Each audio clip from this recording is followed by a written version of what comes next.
L'enfant, chapitre 131. L'amour est le secret et le commandement de la gloire. Jésus, accompagné de Manahan, sort de la maison de la veuve en disant « Paix à toi et aux tiens. Après le sabbat, nous nous retrouverons. Adieu, petit Joseph.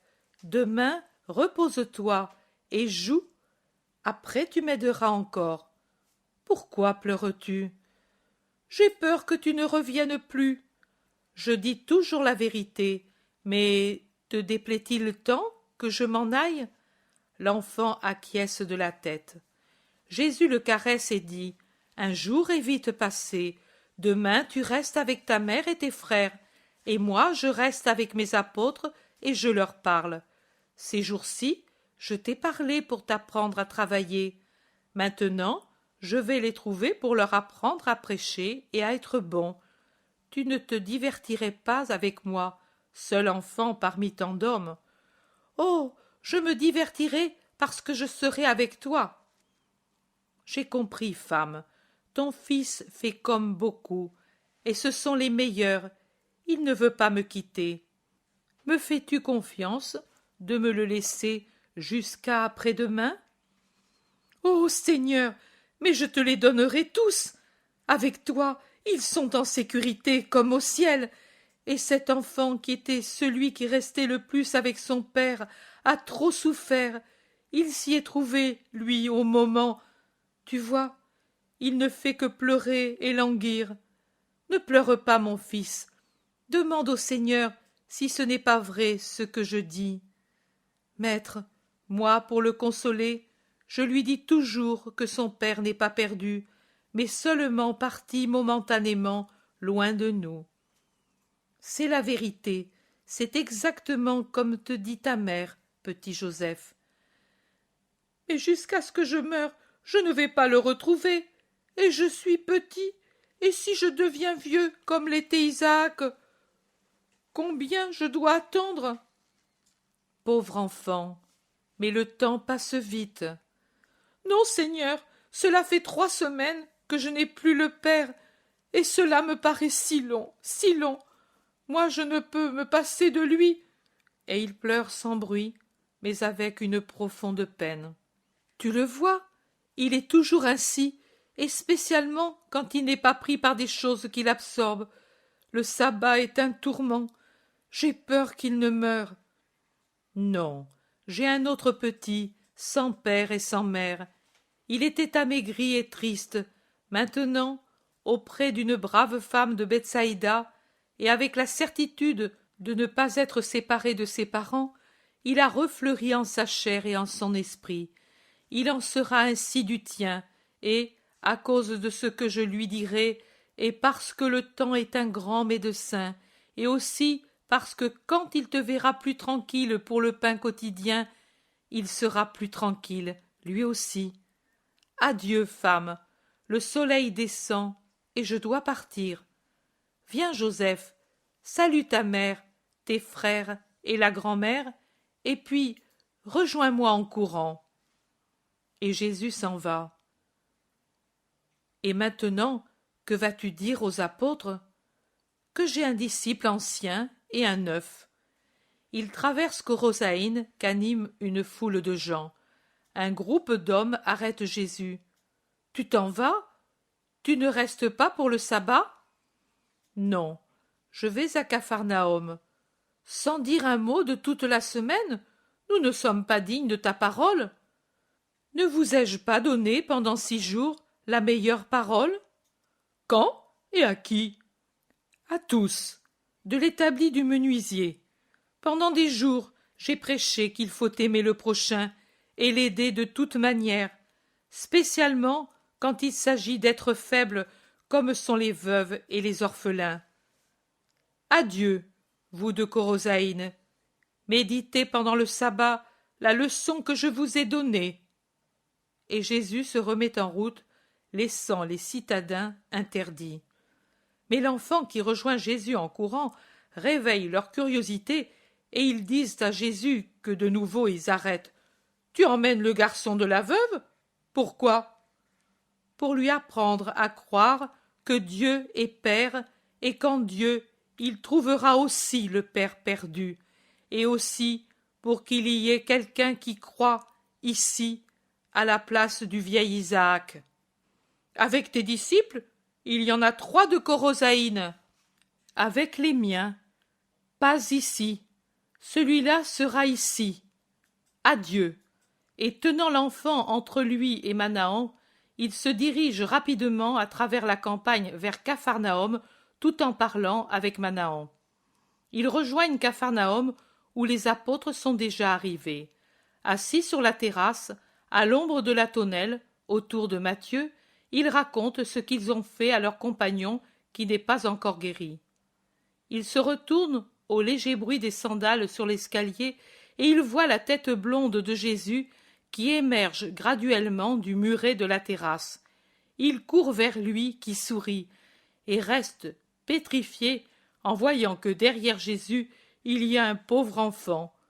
Manahan monte aussi, magnifique en son vêtement de lin blanc que fait ressortir davantage la beauté de sa ceinture précieuse, son manteau rouge flamme de lin teint, si brillant qu'il paraît être en soie, à peine fixé aux épaules pour lui faire en arrière une sorte de traîne, son couvre-chef de byssos que tient un fin diadème d'or, une lame burinée qui coupe en son milieu son large front en lui donnant en quelque sorte un air de roi d'Égypte. Sa présence arrête une avalanche de questions que les yeux pourtant expriment clairement. Mais, après les salutations réciproques, assis maintenant près de Jésus, les apôtres demandent « Et lui ?» en montrant l'enfant, C'est ma dernière conquête, un petit Joseph menuisier comme le grand Joseph qui me servit de père. Il m'est donc très cher, comme je lui suis très cher. N'est-ce pas, enfant? Viens ici, que je te fasse connaître mes amis dont tu as entendu parler. Celui-ci, c'est Simon-Pierre, l'homme le meilleur pour les enfants qui existent. Et celui-ci, c'est Jean, un grand enfant qui te parlera de Dieu même en jouant. Et cet autre, c'est Jacques, son frère sérieux et bon comme un frère aîné. Celui-là, c'est André, frère de Simon-Pierre. Tu t'entendras tout de suite bien avec lui, car il est doux comme un agneau. Et puis, voilà Simon le Zélote. Il aime tant les enfants sans père qu'il ferait, je crois, le tour de la terre pour les chercher, s'il n'était pas avec moi. Puis, voilà Judas de Simon, et avec lui Philippe de Bethsaïda et Nathanaël. Vois-tu comme ils te regardent? Ils ont des enfants, eux aussi, et ils aiment les enfants. Et ces 2, ce sont mes frères, Jacques et Jude. Ils aiment tout ce que j'aime, et donc ils t'aimeront. Maintenant, allons trouver Matthieu, qui a mal aux pieds, et pourtant n'a pas de rancœur pour les enfants qui, en jouant étourdiment, l'ont atteint avec un caillou pointu. N'est-ce pas, Matthieu? Oh non, maître, c'est le fils de la veuve? Oui, il est très brave, mais il est resté très triste. Oh, le pauvre enfant, je ferai appeler Jaco, et tu joueras avec lui. Et Matthieu le caresse en l'attirant par la main près de lui. Jésus termine la présentation avec Thomas, qui, en homme pratique, la complète en offrant au petit une grappe de raisin qu'il détache de la tonnelle. Maintenant, vous êtes amis, conclut Jésus en s'asseyant de nouveau, pendant que l'enfant mange son raisin, en répondant à Matthieu qui le garde près de lui. Mais où as-tu été tout seul pendant toute la semaine? À Korosaïn, Simon de Jonas. Cela, je le sais, mais qu'y as-tu fait? Tu es allé chez Isaac? Isaac, l'adulte, est mort. Et alors? Matthieu ne te l'a pas dit? Non, il a dit seulement que tu étais à Korosaïn depuis le lendemain de notre départ. Matthieu est plus brave que toi, lui sait se taire, et toi tu ne sais pas freiner ta curiosité. Pas la mienne, celle de tout le monde. Eh bien, je suis allé à Korosaïn pour prêcher la charité en actes. La charité en actes? Que veux-tu dire? Demandent plusieurs. À Korosaïn, il y a une veuve avec 5 enfants et une vieille malade. L'homme est mort subitement près de son établi, laissant derrière lui la misère et des travaux inachevés. Korosaïn n'a pas su trouver un brin de pitié pour cette famille malheureuse. Je suis allé achever les travaux et il se produit un vacarme. C'est à qui demande, à qui proteste, à qui gourmande Matthieu de l'avoir permis, à qui admire, à qui critique, et d'ailleurs ceux qui critiquent ou protestent sont la majorité. Jésus laisse l'orage se calmer comme il s'est formé, et dit pour toute réponse: Et je vais y retourner après-demain, et je ferai ainsi jusqu'à ce que j'ai fini. Et je veux espérer que vous au moins comprendrez. Korosaïn est un noyau compact et qui est dépourvu de germes. Que vous soyez, vous, au moins, des noyaux qui ont un germe. Toi, enfant, donne-moi la noix que Simon t'a donnée, et écoute-moi, toi aussi. Vous voyez cette noix? Et je la prends parce que je n'ai pas d'autre noyau sous la main, mais pour comprendre la parabole. Pensez au noyau des pignons ou des palmiers, aux plus durs, à ceux des olives par exemple. Ce sont des étuis fermés, sans fente, très durs, d'un bois compact. Ils semblent des écrins magiques que seule la violence peut ouvrir, et pourtant, s'il arrive qu'on en mette un en terre, même simplement à terre, et qu'un passant l'enfonce en passant dessus, juste assez pour qu'il s'enfonce dans le sol, qu'arrive-t-il? Que le coffre s'ouvre et produit des racines et des feuilles. Comment y arrive-t-il par lui-même? Nous devons frapper fort avec le marteau pour y réussir, et au contraire, le noyau s'ouvre tout seul.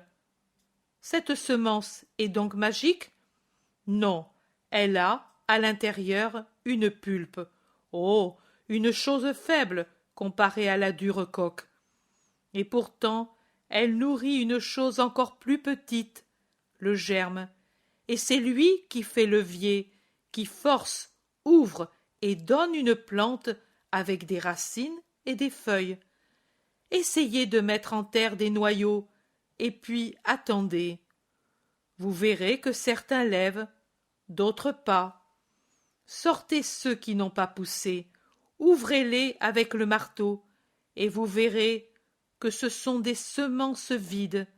Ce n'est donc pas l'humidité du sol ou la chaleur qui font ouvrir le noyau, mais c'est la pulpe, et plutôt l'âme de la pulpe, le germe, qui, en se gonflant, fait office de levier et ouvre. C'est la parabole, mais appliquons-la à nous. Qu'ai-je fait qu'il ne fallait pas faire? Nous nous sommes donc encore si peu compris pour ne pas comprendre que l'hypocrisie est un péché et que la parole n'est que du vent si l'action ne vient pas lui donner sa force. Que vous ai-je toujours dit, moi? Aimez-vous les uns les autres. L'amour est le commandement et le secret de la gloire. Et moi qui prêche, devrais-je être sans charité? Vous donnez l'exemple d'un maître menteur? Non, jamais, jamais. Ô mes amis, notre corps est le dur noyau. Dans ce dur noyau est renfermée la pulpe, l'âme. En elle se trouve le germe que j'y ai déposé. Il est fait d'éléments multiples, mais le principal, c'est la charité. C'est elle qui fait office de levier pour ouvrir le noyau et libérer l'esprit des contraintes de la matière en l'unissant à Dieu qui est charité. On ne fait pas seulement la charité avec des paroles ou de l'argent, on fait la charité avec la seule charité, et que cela ne vous paraisse pas un jeu de mots. Moi, je n'avais pas d'argent, et les paroles ne suffisaient pas pour ce cas. Ici, il y avait 7 personnes au bord de la faim et de l'angoisse. Le désespoir avançait ses griffes noires pour saisir et noyer. Le monde s'éloignait, dur et égoïste, devant ce malheur. Le monde ne semblait pas avoir compris les paroles du Maître. Le Maître a évangélisé par le moyen des œuvres. J'avais la capacité et la liberté de le faire, et j'avais le devoir d'aimer pour tout le monde ces petits que le monde laisse sans amour. C'est tout cela que j'ai fait. Pouvez-vous encore me critiquer? Ou bien est-ce moi, en présence d'un disciple qui ne s'est pas scandalisé d'amener sa personne au milieu de la sciure et des copeaux pour ne pas abandonner le Maître, et qui, j'en suis convaincu, me sera devenu plus attaché en me voyant penché sur le bois qu'il ne l'aurait été en me voyant sur un trône et en présence d'un enfant qui m'a connu pour ce que je suis, malgré son ignorance, le malheur qui l'accable et son absolue virginité de connaissance du Messie tel qu'il est en réalité. Ou bien est-ce moi qui dois vous critiquer? Vous ne parlez pas. Ne vous mortifiez pas seulement pendant que j'élève la voix pour redresser les idées erronées. C'est par amour que je le fais.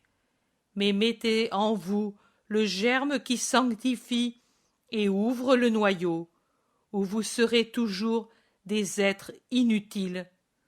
Ce que j'ai fait, vous devez être prêts à le faire, pour l'amour du prochain, pour amener à Dieu une âme. Aucun travail ne doit vous être trop lourd. Le travail, quel qu'il soit, n'est jamais humiliant, mais humiliantes sont les actions basses, les faussetés, les dénonciations menteuses, les duretés, les injustices, l'usure, les calomnies, la luxure. C'est cela qui mortifie l'homme. Et pourtant, cela se fait sans honte, même par ceux qui veulent se dire parfaits et qui sûrement se sont scandalisés de me voir travailler avec la scie et le marteau. Oh, oh, le marteau, le méprisable marteau, s'il sert à enfoncer des clous dans le bois pour fabriquer un objet qui donne à manger à des orphelins, comme il deviendra noble.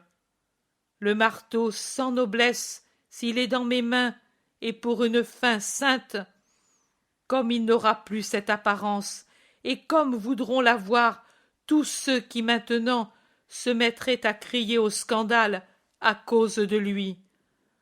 Ô homme, créature qui devrait être lumière et vérité, comme tu es ténèbres et mensonge. Mais vous au moins, comprenez ce que c'est que le bien, ce que c'est que la charité, ce que c'est que l'obéissance. En vérité, je vous dis que nombreux sont les pharisiens et qu'ils ne sont pas absents parmi ceux qui m'entourent. Non, maître, ne le dis pas. Nous, c'est parce que nous t'aimons que nous ne voulons pas certaines choses. C'est parce que vous n'avez encore rien compris. Je vous ai parlé de la foi et de l'espérance, et je croyais qu'il n'y avait pas besoin d'une nouvelle parole pour vous parler de la charité, parce que je l'exhale tellement que vous devriez en être saturé. Mais je vois que vous ne la connaissez que de nom, sans en connaître la nature et la forme, de la même façon que vous connaissez la lune. Vous rappelez-vous le jour où je vous ai dit que l'espérance est comme le bras transversal du doux joug qui soutient la foi et la charité, et qu'elle est le gibet de l'humanité et le trône du salut? Oui, vous n'avez pas compris le sens de mes paroles. Et pourquoi ne m'en avez-vous pas demandé l'explication? Moi, je vous la donne. C'est un joug, car elle oblige l'homme à rabaisser son sot orgueil sous le poids des vérités éternelles, et c'est le gibet de cet orgueil. L'homme qui espère en Dieu, son Seigneur, humilie nécessairement son orgueil qui voudrait se proclamer Dieu, et il reconnaît que lui n'est rien, et que Dieu est tout, que lui ne peut rien, et que Dieu peut tout, que lui, homme et poussière, qui passe, et que Dieu est une éternité qui élève la poussière à un degré supérieur en lui donnant une récompense d'éternité. L'homme se cloue à sa croix sainte pour rejoindre la vie, et s'il s'y trouve cloué par les flammes de la foi, de la charité, mais il est élevé vers le ciel par l'espérance qui est entre elles deux. Mais retenez cet enseignement. Si la charité fait défaut, le trône est sans lumière et le corps décloué d'un côté s'incline vers la fange parce qu'il ne voit plus le ciel. Il annule ainsi les effets salutaires de l'espérance et finit par rendre stérile la foi elle-même parce que, détaché de deux des trois vertus théologales, on tombe en langueur et dans un froid mortel. Ne repoussez pas Dieu, même dans les choses les plus petites, et c'est repousser Dieu que de refuser une aide au prochain à cause d'un orgueil païen. Orgueil païen. Orgueil païen. Ma doctrine est un joug qui fait plier l'humanité coupable, et c'est un maillet qui brise la rude écorce pour en libérer l'esprit. C'est un joug et un maillet, oui, mais pourtant qui l'accepte ne sent pas la lassitude que donnent les autres doctrines humaines et toutes les autres choses humaines. Mais pourtant, celui qui s'en fait frapper ne ressent pas la douleur d'être brisé dans son moi humain, mais il éprouve un sentiment de libération. Pourquoi cherchez-vous à en être délivré pour la remplacer par tout ce qui est plomb et douleur? Vous tous avez vos douleurs et vos fatigues. Toute l'humanité a des douleurs et des fatigues supérieures parfois aux forces humaines. Depuis l'enfant, comme celui-ci, qui déjà porte sur ses petites épaules un grand fardeau, qui le fait se courber et enlève le sourire enfantin à ses lèvres et l'insouciance à son esprit, qui, toujours humainement parlant, ne sera plus jamais enfantin. Jusqu'au vieillard qui penche vers la tombe avec toutes les déceptions et les fatigues et le poids et les blessures de sa longue vie. Mais dans ma doctrine et dans ma foi se trouve le soulagement de ces poids écrasants. C'est pour cela qu'on l'appelle la bonne nouvelle, et qui l'accepte et lui obéit sera bienheureux dès la terre, parce qu'il aura Dieu pour le soulager et les vertus pour lui rendre facile et lumineux le chemin, comme s'il avait des sœurs affectueuses qui, en le tenant par la main, avec des lampes allumées, éclairent sa route et sa vie, et lui chantent les éternelles promesses de Dieu, jusqu'au moment où, laissant tomber en paix sur la terre le corps fatigué, il se réveille au paradis. Pourquoi voulez-vous, ô homme, être fatigué, désolé, lassé, dégoûté, désespéré, quand vous pouvez être soulagé et réconforté? Pourquoi vous aussi, mes apôtres, voulez-vous ressentir la lassitude de la mission, sa difficulté, sa sévérité, alors qu'en ayant la confiance d'un enfant, vous pouvez n'avoir qu'un joyeux empressement, une lumineuse facilité pour l'accomplir et comprendre et sentir qu'elle n'est sévère que pour les impénitents, qui ne connaissent pas Dieu, mais pour ceux qui lui sont fidèles, comme une mère qui soutient sur le chemin, indiquant aux pieds incertains de son petit les cailloux et les ronces, les nids de serpents et les fossés, pour qu'ils les connaissent et n'y périssent pas? En ce moment, vous êtes désolé. Votre désolation a eu un commencement bien misérable. Vous êtes désolé d'abord de mon humilité comme d'un crime contre moi-même. Ensuite, vous êtes désolé, parce que vous avez compris que vous m'avez peiné, et qu'ainsi vous êtes encore loin de la perfection. Mais pour peu d'entre vous, cette désolation est dépourvue d'orgueil, de l'orgueil blessé par la constatation de n'être encore rien, alors que par orgueil vous voudriez être parfait. Ayez seulement l'humilité consentie d'accepter le reproche et de reconnaître que vous vous êtes trompé en promettant en votre cœur de vouloir la perfection pour un but qui dépasse l'humain. Et puis, venez à moi. Je vous corrige, mais je vous comprends et compatis. Venez à moi, vous, apôtres, et venez à moi, vous tous, hommes qui souffrez par des douleurs matérielles, par douleurs morales, par des douleurs spirituelles, ces dernières qui vous sont données par la douleur de ne pas savoir vous sanctifier comme vous le voudriez, pour l'amour de Dieu, et avec empressement, et sans revenir au mal. Le chemin de la sanctification est long et mystérieux, et parfois il s'accomplit à l'insu du voyageur qui s'avance dans les ténèbres avec le goût du poison dans la bouche et qui croit qu'il n'avance pas et ne boit pas le liquide céleste et qui ne sait pas non plus que cette cécité spirituelle est un élément de perfection. Bienheureux ceux, 3 fois bienheureux, ceux qui continuent d'avancer sans jouir de la lumière et des douceurs et qui ne cèdent pas parce qu'ils ne voient et ne sentent rien et qui ne s'arrêtent pas en disant « Je n'avance pas tant que Dieu ne me donne pas des délices. » Je vous le dis, le chemin le plus obscur deviendra très lumineux tout d'un coup en débouchant sur des paysages célestes. Le poison, après avoir enlevé tout goût pour les choses humaines, se changera en douceur de paradis pour ces courageux qui diront étonnés « Comment cela ? Pourquoi pour moi une telle douceur et une telle joie ?»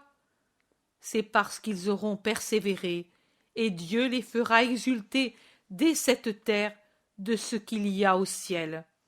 Mais en attendant, pour résister, venez à moi, vous qui êtes fatigués et lassés, vous, apôtres, et avec vous tous les hommes qui cherchent Dieu, qui pleurent à cause de la douleur qu'ils rencontrent sur la terre, qui s'épuisent dans la solitude, et je vous restaurerai. Prenez sur vous mon joug. Ce n'est pas un fardeau, c'est un soutien. Embrassez ma doctrine, comme si c'était une épouse aimée. Imitez votre maître qui ne se borne pas à la bénir, mais fait ce qu'elle enseigne. Apprenez de moi, qui suis doux et humble de cœur. Vous trouverez le repos de vos âmes, parce que la douceur et l'humilité procurent le royaume sur la terre et dans les cieux. Je vous l'ai déjà dit, que les vrais triomphateurs parmi les hommes sont ceux qui le conquièrent par l'amour, et l'amour est toujours doux et humble. Je ne vous donnerai jamais à faire des choses qui dépassent vos forces, parce que je vous aime, et que je vous veux avec moi dans mon royaume. Prenez donc mon insigne et mon uniforme, et efforcez-vous d'être semblable à moi, et tel que ma doctrine vous enseigne. N'ayez pas peur, parce que mon joug est doux, et son poids est léger. Alors qu'infiniment puissante est la gloire dont vous jouirez si vous êtes fidèles. Infinie et éternelle. Je vous quitte pour un moment. Je vais avec l'enfant près du lac. Il trouvera des amis. Ensuite, nous romprons le pain ensemble. Viens, Joseph, je te ferai connaître les petits qui m'aiment, petits qui m'aiment, petits qui m'aiment. Chapitre 132. Le cœur n'est plus circoncis. Même scène qu'à la vision précédente. Jésus a fait ses adieux à la veuve tout en tenant déjà par la main le petit Joseph, et il dit à la femme « Il ne viendra personne avant mon retour, à moins que ce ne soit un gentil, mais s'il vient quelqu'un, retiens-le jusqu'à après-demain en lui disant que je viendrai sans faute. Je le dirai, maître, et s'il y a des malades, je leur donnerai l'hospitalité, comme tu me l'as enseigné. Adieu alors, et la paix soit avec vous. Viens, Manahan. Par cette brève indication, je comprends que des malades et des malheureux l'ont rejoint à Korosaïn et qu'à la leçon du travail, Jésus a uni celle du miracle. Et si Korosaïn reste toujours indifférente, c'est signe que c'est un terrain sauvage qu'on ne peut cultiver. Cependant, Jésus la traverse en saluant ceux qui le saluent comme si de rien n'était, et il reprend sa conversation avec Manahan, qui se demande s'il va repartir pour Macéronte ou rester encore une semaine. Pendant ce temps, dans la maison de Capharnaüm, on se prépare au sabbat. Matthieu, un peu boiteux, reçoit ses compagnons, leur sert de l'eau et des fruits frais en s'informant de leur mission. Pierre fait la moue en voyant que déjà des pharisiens flânent près de la maison. « Ils veulent nous empoisonner le sabbat. Je dirais bien d'aller à la rencontre du maître et lui dire d'aller à Bethsaïda en laissant déçus ces gens-là. » « Et crois-tu que le maître le ferait ?» demande André. Matthieu observe. « Et puis, il y a dans la pièce du bas ce pauvre malheureux qui attend. » Pierre dit. « On pourrait l'emmener en barque à Bethsaïda et moi ou un autre aller à la rencontre du maître. » « Peut-être, peut-être, dit Philippe, qui, ayant de la famille à Bethsaïda, y irait volontiers. D'autant plus que, voyez, aujourd'hui la garde est renforcée par les scribes. Allons sans perdre de temps. Vous, avec le malade, passez par le jardin et en route par derrière la maison. Je vous amène la barque au puits du figuier. » Et Jacques fait de même. Simon le Zélote et les frères de Jésus vont à la rencontre du maître. L'Iscariote annonce. « Moi, je ne m'en vais pas avec le possédé. »« Pourquoi ? Tu as peur que le démon s'attaque à toi ? » ?»« Ne m'ennuie pas, Simon de Jonas. J'ai dit que je ne viens pas, et je ne viens pas. »« Va avec les cousins au-devant de Jésus. »« Non. »« Ouf ! Viens en barque. »« Non. »« Mais en somme, que veux-tu ? Tu es toujours celui qui met des obstacles. »« Je veux rester où je suis, ici. Je n'ai peur de personne, et je ne m'échappe pas, et du reste, le maître ne vous serait pas reconnaissant de votre idée, et ce serait un autre sermon de reproche, et je ne veux pas le subir à cause de vous. Allez-y, vous, moi je resterai pour donner des renseignements. » Pierre crie. « Non, justement, tout le monde ou personne. » Alors personne, parce que le maître est ici. Le voilà qui vient, dit sérieusement le Zélote qui guettait sur la route. Pierre, mécontent, maugrait dans sa barbe. Il va à la rencontre de Jésus avec les autres. Après les premières salutations, on lui parle d'un possédé aveugle et muet qui attend avec ses parents sa venue depuis plusieurs heures. Matthieu explique. Il est comme inerte. Il s'est jeté sur des sacs vides et n'a plus bougé. Les parents espèrent en toi. Viens te restaurer, et puis tu le secourras. Non, je vais tout de suite le trouver. Où est-il ? Matthieu dit. Dans la pièce du bas, près du four. Je l'ai mis là avec ses parents, car il y a beaucoup de pharisiens et aussi des scribes qui semblent aux aguets. Pierre bougonne. Oui, et il vaudrait mieux de ne pas leur faire plaisir. Judas de Simon n'est pas là ? Demande Jésus. Pierre bougonne encore. Il est resté à la maison. Il faut toujours qu'il fasse autrement que les autres. Jésus le regarde, mais ne lui fait pas de reproche. Il se hâte vers la maison en confiant l'enfant justement à Pierre, qui le caresse en sortant tout de suite un sifflet de sa ceinture et en disant « Un pour toi et un pour mon fils. Demain soir je t'amène le voir. Je me le suis fait faire par un berger à qui j'ai parlé de Jésus. » Jésus entre dans la maison, salue Judas qui semble tout occupé à ranger la vaisselle, et puis s'en va directement vers une sorte de dépendance basse et obscure adossée au four. « Faites sortir le malade, » commande Jésus. Un pharisien qui n'est pas de Capharnaüm, mais qui a l'air plus maussade encore que les pharisiens du pays, dit « Ce n'est pas un malade, c'est un possédé. » C'est toujours une maladie de l'esprit. Mais lui a les yeux et la langue liés.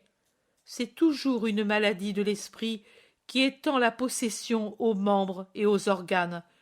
Si tu m'avais laissé achever, tu aurais su ce que cela voulait dire. Même la fièvre est dans le sang quand on est malade, mais à partir du sang, elle attaque telle ou telle partie du corps. Le pharisien ne sait que répliquer et se tait. Le possédé a été conduit en face de Jésus. Inerte, comme l'a bien dit Matthieu, il est très gêné par le démon. Les gens, pendant ce temps, viennent nombreux. C'est incroyable comment, aux heures, je dirais, de distraction, les gens ont vite fait d'accourir là où il y a quelque chose à voir. Il y a maintenant les notables de Capharnaüm, parmi lesquels les 4 pharisiens. Il y a Jaïr, et dans un coin, avec l'excuse de veiller sur l'ordre, il y a le centurion romain, et avec lui des citoyens d'autres villes. Au nom de Dieu, quitte les pupilles et la langue de cet homme. Je le veux. Délivre de toi cette créature. Il ne t'est plus permis de la tenir. Va-t'en, crie Jésus, qui tend les mains en commandant. Le miracle commence par un hurlement de rage du démon et se termine par un cri de joie de celui qui a été délivré, qui crie « Fils de David, saint et roi !» Un scribe demande « Comment fait-il pour savoir qui est celui qui l'a guéri ?» Mais tout cela, c'est de la comédie. Ces gens sont payés pour la faire, dit un pharisien en haussant les épaules. Jaïr interroge. Mais par qui, s'il est permis de vous le demander?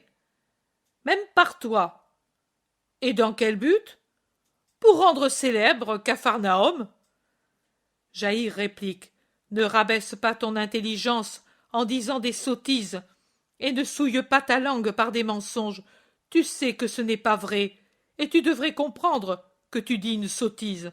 Ce qui est arrivé ici est arrivé dans beaucoup d'endroits en Israël. Alors, partout, il y en a un qui paie?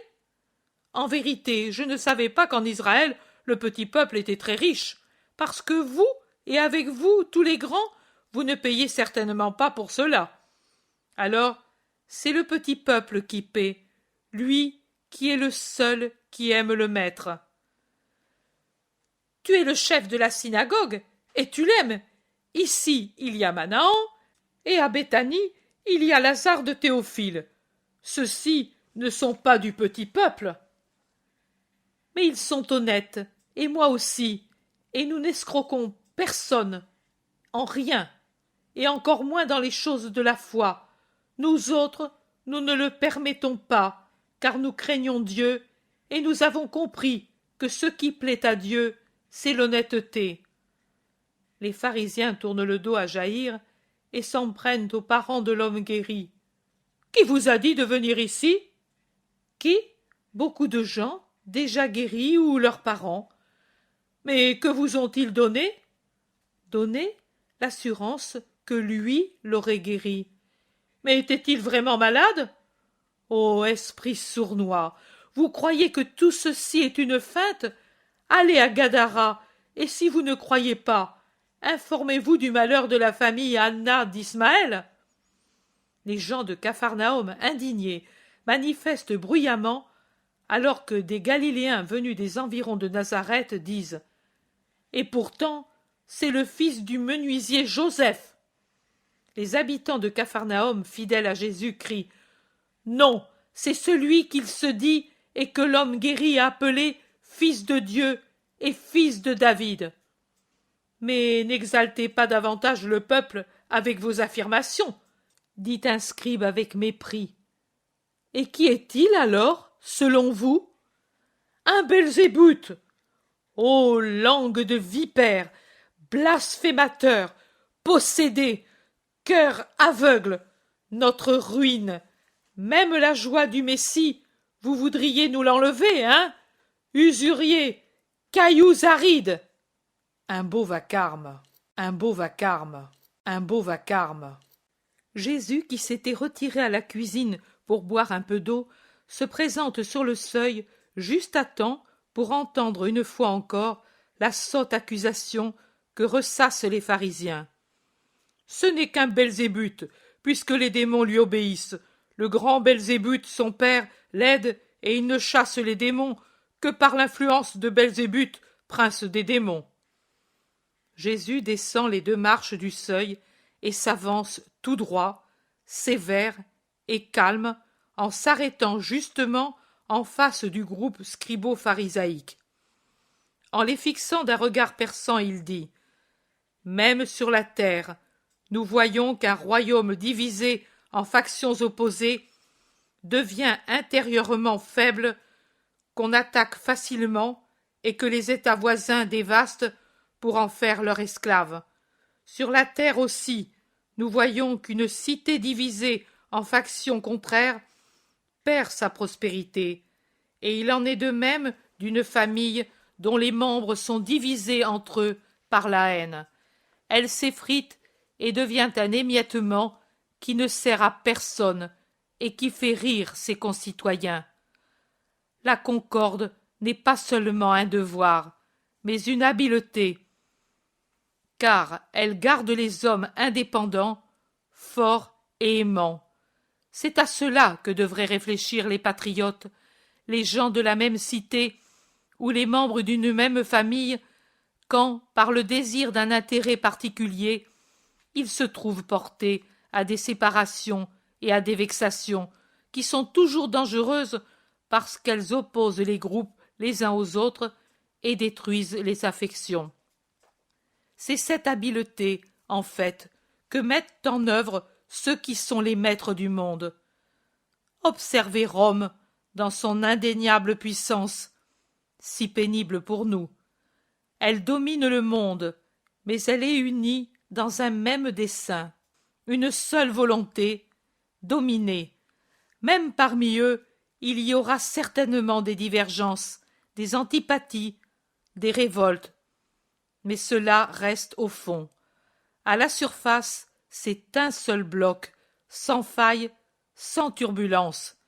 Ils veulent tous la même chose et réussissent parce qu'ils la veulent, et ils réussiront tant qu'ils voudront la même chose. Regardez cet exemple humain d'une habile cohésion, et pensez si ces enfants du siècle sont ainsi, qu'est-ce que ne sera pas Satan? Eux, pour nous, sont des satans. Mais leur satanicité de païens n'est rien en comparaison du satanisme parfait de Satan et de ses démons. Là, dans ce royaume éternel, sans siècle, sans fin, sans limite de ruse et de méchanceté, là où on jouit de nuire à Dieu et aux hommes, et où leur respiration est de nuire, leur douloureuse jouissance, unique, atroce, avec une perfection maudite, c'est opérer la fusion des esprits unis dans une seule volonté, nuire.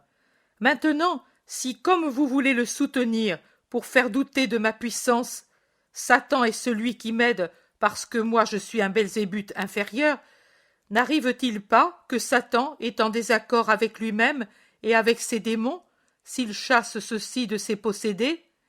Et s'il y a désaccord, son royaume pourra-t-il jamais durer? Non, cela n'est pas.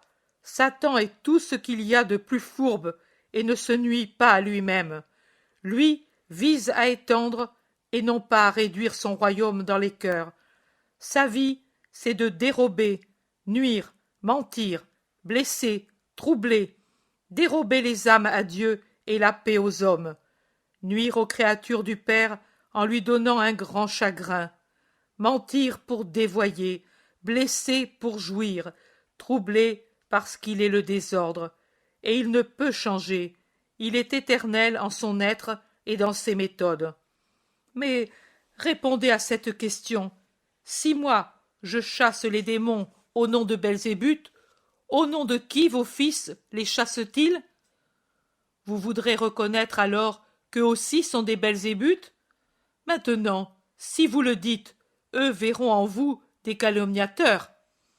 Et si leur sainteté est telle qu'ils ne réagissent pas à l'accusation, vous vous jugerez par vous-même en avouant qu'il y a beaucoup de démons en Israël. Et Dieu vous jugera au nom des fils d'Israël accusés d'être des démons. Car d'où que vienne le jugement, eux, au fond, seront vos juges, là où le jugement n'est pas subordonné par des influences humaines. Si ensuite, comme il est vrai, je chasse les démons par l'Esprit de Dieu, c'est donc la preuve qu'est arrivé à vous le royaume de Dieu et le roi de ce royaume. Ce roi a une puissance telle qu'aucune force opposée à son royaume ne peut lui résister. C'est pour cela que j'attache et contrains ceux qui sont les usurpateurs des fils de mon royaume à sortir des endroits qu'ils occupent et à me rendre leur proie pour que j'en prenne possession. Est-ce que par hasard ce n'est pas ce que fait quelqu'un qui veut entrer dans une maison habitée par un homme fort pour lui enlever ses biens, bien ou mal acquis? C'est ainsi qu'il fait. Il entre et le ligote, et après l'avoir fait, il peut piller la maison. Moi, je ligote l'ange des ténèbres qui a pris ce qui m'appartient, et je lui enlève le bien qu'il m'a dérobé. Et moi seul, je peux le faire, parce que je suis le seul fort, le Père du siècle à venir, le Prince de la paix. Explique-nous ce que tu veux dire quand tu dis Père du siècle à venir. Crois-tu vivre jusqu'au nouveau siècle, et plus sottement encore, penses-tu créer le temps? Toi, pauvre homme, le temps appartient à Dieu, demande un scribe. Et c'est toi, scribe, qui me le demande. Ne sais-tu donc pas qu'il y aura un siècle qui aura un commencement et qui n'aura pas de fin, et qui sera le mien? C'est en lui que je triompherai, rassemblant autour de moi ceux qui sont ses fils, et eux vivront éternellement, comme ce siècle que j'aurai créé. Et déjà, je suis en train de le créer, en mettant l'esprit en valeur, au-dessus de la chair, et au-dessus du monde, et au-dessus des enfers, que je chasse parce que je peux tout. Pour ce motif, je vous dis que celui qui n'est pas avec moi est contre moi, et que celui qui ne rassemble pas avec moi disperse, parce que je suis celui qui suis, et celui qui ne croit pas cela, qui est déjà prophétisé, pêche contre l'Esprit Saint, dont la parole a été dite par les prophètes, et qui n'est ni mensonge ni erreur, et qui doit être cru sans résistance. Parce que je vous le dis, tout sera pardonné aux hommes, tout péché et tout blasphème, parce que Dieu sait que l'homme n'est pas seulement esprit, mais chair, et chair tentée qui est soumise à des faiblesses imprévues. Mais le blasphème contre l'esprit ne sera pas pardonné. Qui aura parlé contre le Fils de l'homme sera encore pardonné, parce que la pesanteur de la chair qui enveloppe ma personne et enveloppe l'homme qui parle contre moi peut encore induire en l'erreur. Mais celui qui aura parlé contre l'Esprit Saint ne sera pas pardonné, ni dans cette vie, ni dans la vie future, parce que la vérité est ce qu'elle est, nette, sainte, indéniable, et exprimée à l'esprit d'une manière qui ne conduit pas à l'erreur, en ce sens que commettent l'erreur ceux qui volontairement veulent l'erreur. Nier la vérité dite par l'Esprit Saint, c'est nier la parole de Dieu et l'amour que cette parole a donné par amour pour les hommes. Et le péché contre l'amour n'est pas pardonné. Mais chacun donne les fruits de son arbre. Vous donnez les vôtres, et ce ne sont pas de bons fruits. Si vous donnez un arbre bon pour qu'il soit planté dans le verger, il donnera de bons fruits. Mais si vous donnez un arbre mauvais, mauvais sera le fruit qu'on cueillera sur lui, et tout le monde dira « Cet arbre n'est pas bon, car c'est à ses fruits que l'on reconnaît l'arbre. » Et vous, comment croyez-vous pouvoir bien parler, vous qui êtes mauvais? Car la bouche parle de ce qui remplit le cœur, et c'est de la surabondance de ce que nous avons en nous que proviennent nos actes et nos paroles. L'homme bon tire de son bon trésor des choses bonnes. L'homme mauvais tire de son trésor des choses mauvaises. Il parle, il agit d'après ce qu'il a en son intérieur. Et en vérité, je vous dis que la paresse est une faute, mais mieux vaut ne rien faire que de faire des choses mauvaises. Et je vous dis aussi qu'il vaut mieux se taire que de tenir des propos oiseux et méchants. Même si le silence est oisiveté, pratiquez-le plutôt que de pécher par la langue. Je vous assure que de toute parole dite par oisiveté, on demandera aux hommes de se justifier au jour du jugement. Et je vous dis que les hommes seront justifiés par les paroles qu'ils auront dites, et que c'est par leurs paroles qu'ils seront condamnés. Attention par conséquent, vous qui en dites tant, qui sont plus que oiseuses, parce que non seulement elles sont oiseuses, mais font du mal, et dans le but d'éloigner les cœurs de la vérité qui vous parle. Les pharisiens se consultent avec les scribes, et puis tous ensemble, faisant semblant d'être polis, ils demandent « Maître, il est plus facile de croire à ce que l'on voit. Donne-nous donc un signe pour que nous puissions croire que tu es ce que tu dis être. Tu dis être. Tu dis être. Tu dis. Est-ce que vous vous rendez compte qu'en vous se trouve le péché contre l'Esprit Saint, qui a indiqué à plusieurs reprises que je suis le Verbe incarné? Verbe et Sauveur, venu au temps marqué, précédé et suivi par des signes prophétiques opérant ce que dit l'Esprit. Ils répondent « Nous croyons à l'Esprit, mais comment pouvons-nous croire en toi si, de nos yeux, nous ne voyons pas un signe ?» Comment alors pouvez-vous croire à l'Esprit dont les actions sont spirituelles si vous ne croyez pas aux miennes qui sont sensibles pour vos yeux? Ma vie en est pleine. Cela ne suffit pas encore? Non, je réponds moi-même que non, ce n'est pas suffisant. À cette génération adultère et perverse qui cherche un signe, il ne sera donné qu'un signe, celui du prophète Jonas.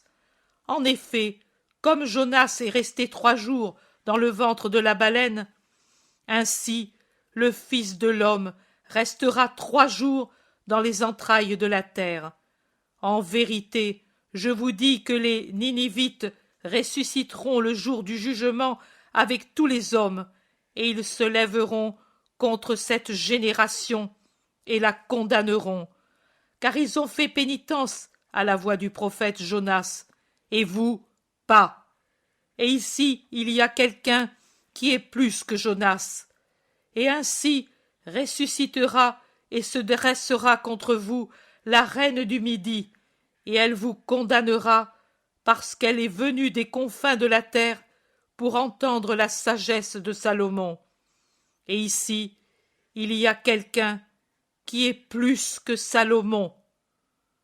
Pourquoi dis-tu que cette génération est adultère et perverse? Elle ne l'est pas plus que les autres. Il y a les mêmes saints qu'il y avait dans les autres. La société d'Israël n'a pas changé. Tu nous offenses. C'est vous qui vous offensez de vous-même en nuisant à vos âmes, car vous les éloignez de la vérité et du salut, par conséquent. Mais je vais vous répondre quand même, cette génération n'est sainte que dans ses vêtements et son extérieur. Intérieurement, elle n'est pas sainte. Il y a en Israël les mêmes noms pour désigner les mêmes choses, mais il n'y a pas la réalité des choses. Ce sont les mêmes coutumes, les mêmes vêtements et les mêmes rites, mais il leur manque l'esprit. Vous êtes adultères parce que vous avez répudié le mariage spirituel avec la loi divine, et dans une seconde union adultère, vous avez épousé la loi de Satan. Vous n'êtes circoncis que dans un membre caduc. Le cœur n'est plus circoncis. Et vous êtes mauvais parce que vous vous êtes vendu au mauvais. J'ai parlé. Tu nous offenses trop, mais pourquoi, s'il en est ainsi, ne délivres-tu pas Israël du démon pour qu'il devienne saint? Israël en a-t-il la volonté? Non. Ils l'ont, ces pauvres qui viennent pour être délivrés du démon parce qu'ils le sentent en eux comme un fardeau et une honte. Vous, vous ne ressentez pas cela, et c'est inutilement que vous en seriez délivrés, parce que, n'ayant pas la volonté de l'être, vous seriez tout de suite repris, et d'une manière encore plus forte. Quand un esprit immonde est sorti d'un homme, il erre dans des lieux arides pour chercher du repos, et ne le trouve pas. Notez qu'il ne s'agit pas de lieux matériellement arides. Ils sont arides parce qu'ils lui sont hostiles en ne l'accueillant pas, comme la terre aride est hostile à la semence. Alors il dit « Je reviendrai à ma maison d'où j'ai été chassé de force et contre sa volonté, et je suis certain qu'il m'accueillera et me donnera le repos. » En effet, il revient vers celui qui lui appartenait, et souvent il le trouve disposé à l'accueillir parce que, je vous le dis en vérité, que l'homme a plutôt la nostalgie de Satan que celle de Dieu, et si Satan ne s'empare pas de ses membres par une autre possession, il se lamente, il s'en va donc, et il trouve la maison vide, balayée, ornée, parfumée par la pureté. Alors, il va prendre 7 autres démons parce qu'il ne veut plus la perdre, et avec ces 7 esprits pires que lui, il y entre et s'y établissent tous. Et ce second état de quelqu'un qui s'est converti une première fois et qui s'est perverti une seconde fois est pire que le premier, car le démon peut apprécier à quel point cet homme est affectionné à Satan et ingrat envers Dieu, et parce qu'aussi Dieu ne revient pas là où on a piétiné ses grâces, et ceux qui ont déjà éprouvé une possession rouvrent leurs bras à une possession plus forte. La rechute dans le satanisme est pire qu'une rechute dans une phtisie mortelle déjà guérie une première fois. Elle n'est plus susceptible d'amélioration ni de guérison. Ainsi en sera-t-il aussi de cette génération qui, convertie par le Baptiste, a voulu de nouveau être pécheresse parce qu'elle est affectionnée au mauvais et non pas à moi, non pas à moi, non. Une rumeur qui ne vient pas d'une approbation ou d'une protestation court à travers la foule qui se presse maintenant si nombreuse que la rue est pleine, outre le jardin et la terrasse. Il y a des gens à cheval sur le muret, d'autres qui sont sur le figuier du jardin et sur les arbres des jardins voisins, car tout le monde veut entendre la discussion entre Jésus et ses ennemis. La rumeur, comme un flot qui arrive du large au rivage, arrive de bouche en bouche jusqu'aux apôtres qui sont le plus près de Jésus, c'est-à-dire Pierre, Jean, le Zélote et les fils d'Alphée. Les autres, en effet, sont les uns sur la terrasse, les autres dans la cuisine, sauf Judas Iscariote qui est sur la route parmi la foule. Et Pierre, Jean, le Zélote et les fils d'Alphée saisissent cette rumeur et disent à Jésus « Maître, il y a ta mère et tes frères, ils sont là dehors sur la route et ils te cherchent car ils veulent te parler. Donne l'ordre à la foule de s'écarter pour qu'ils puissent venir vers toi, parce que c'est sûrement un motif important qui les a amenés jusqu'ici pour te chercher. » Jésus lève la tête et voit derrière les gens le visage angoissé de sa mère qui lutte pour ne pas pleurer, pendant que Joseph d'Alphée lui parle tout excité, et il voit les signes de dénégation de sa mère répétés, énergiques, malgré l'insistance de Joseph. Il voit aussi le visage embarrassé de Simon qui est visiblement affligé, dégoûté. Mais Jésus ne sourit pas et ne donne pas d'ordre. Il laisse l'affligé à sa douleur et ses cousins là où ils sont. Il abaisse les yeux sur la foule et, répondant aux apôtres qui sont près de lui, il répond aussi à ceux qui sont loin et qui essaient de faire valoir le sang plus que le devoir. Qui est ma mère? Qui sont mes frères?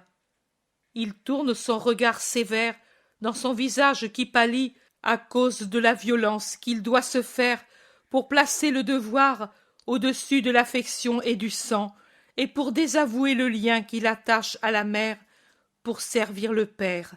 Et il dit, en désignant d'un large geste la foule qui s'empresse autour de lui, à la lumière rouge des torches et à celle argentée de la lune presque pleine, « Voici ma mère, et voici mes frères. Ceux qui font la volonté de Dieu sont mes frères et mes sœurs. Ils sont ma mère, je n'en ai pas d'autres, et les miens seront tels si, les premiers, et avec une plus grande perfection que tous les autres, ils font la volonté de Dieu jusqu'au sacrifice total de toute autre volonté ou voie du sang et des affections. » La foule fait entendre un murmure plus fort, comme celle d'une mer soudain soulevée par le vent. Les scribes se mettent à fuir en disant « C'est un possédé, il renie jusqu'à son sang !» Les parents avancent en disant « C'est un fou, il torture jusqu'à sa mère !» Les apôtres disent « En vérité, cette parole est tout héroïsme. » La foule dit « Comme il nous aime !» À grand-peine, Marie, avec Joseph et Simon, fendent la foule. Marie n'est que douceur, Joseph absolument furieux, Simon embarrassé. Ils arrivent près de Jésus. Et Joseph l'attaque tout de suite. « Tu es fou? Tu offenses tout le monde? Tu ne respectes pas même ta mère? Mais maintenant je suis ici, moi, et je t'en empêcherai. Est-il vrai que tu vas comme ouvrier çà et là? Et alors, si c'est vrai, pourquoi ne travailles-tu pas dans ta boutique pour nourrir ta mère? Pourquoi mens-tu en disant que ton travail, c'est la prédication? Paresseux et ingrat que tu es! Si ensuite tu vas travailler pour de l'argent dans une maison étrangère, vraiment, tu me sembles possédé par un démon qui te fait divaguer. Réponds. » Jésus se retourne et prend par la main le petit Joseph, l'approche près de lui et le lève en le prenant par-dessus les bras et dit « Mon travail a été de donner à manger à cet innocent et à ses parents et de les persuader que Dieu est bon. Il a été de prêcher à Corozaïne l'humilité et la charité, et pas seulement à Corozaïne, mais aussi à toi, Joseph, frère injuste. Mais moi, je te pardonne, parce que je sais que tu as été mordu par les dents de serpent. Et je te pardonne aussi à toi, Simon inconstant. Je n'ai rien à pardonner à ma mère, ni à me faire pardonner par elle, parce qu'elle juge avec justice. Que le monde fasse ce qu'il veut. Moi je fais ce que Dieu veut, et, avec la bénédiction du Père et de ma mère, je suis heureux plus que si le monde entier m'acclamait roi selon le monde. Viens, mère, ne pleure pas. Eux ne savent pas ce qu'ils font. Pardonne-leur. Ô mon fils, je sais, tu sais, il n'y a rien d'autre à dire. Il n'y a rien d'autre à dire aux gens que ceci. Allez en paix. » Jésus bénit la foule, puis, tenant Marie de la main droite et de la gauche l'enfant, il se dirige vers l'escalier et le monte le premier. Chapitre 133. La mort de Jean-Baptiste. Jésus est en train de guérir des malades sans autre assistance que celle de Manahan. Ils sont dans la maison de Capharnaüm, dans le jardin ombragé, à cette heure matinale. Manahan n'a plus de précieuse ceinture ni de lame d'or au front.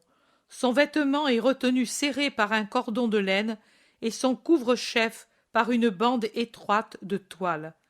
Jésus est tête nue, comme toujours quand il est à la maison.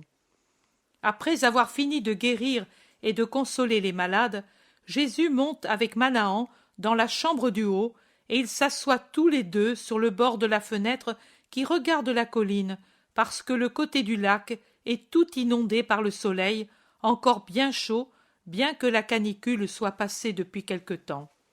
Manahan dit: D'ici peu les vendanges vont commencer. Oui, et puis les tabernacles vont arriver, et l'hiver sera vite là. Toi, quand comptes-tu partir? Moi, je ne partirai jamais, mais je pense au Baptiste. Hérode est un faible. Quand on a su l'influencer en bien, il ne devient pas bon, il reste au moins non sanguinaire, mais peu nombreux sont ceux qui lui donnent de bons conseils. Et cette femme, mais je voudrais rester ici jusqu'au retour de tes apôtres, non pas que je présume beaucoup de moi, mais je vaux encore quelque chose, bien que mon crédit soit très diminué depuis qu'ils ont compris que je suis les chemins du bien. Mais cela ne m'importe pas. Je voudrais avoir le courage de tout abandonner pour te suivre complètement comme ces disciples que tu attends. Mais y réussirai-je jamais? Nous qui ne sommes pas du peuple, nous hésitons davantage à te suivre.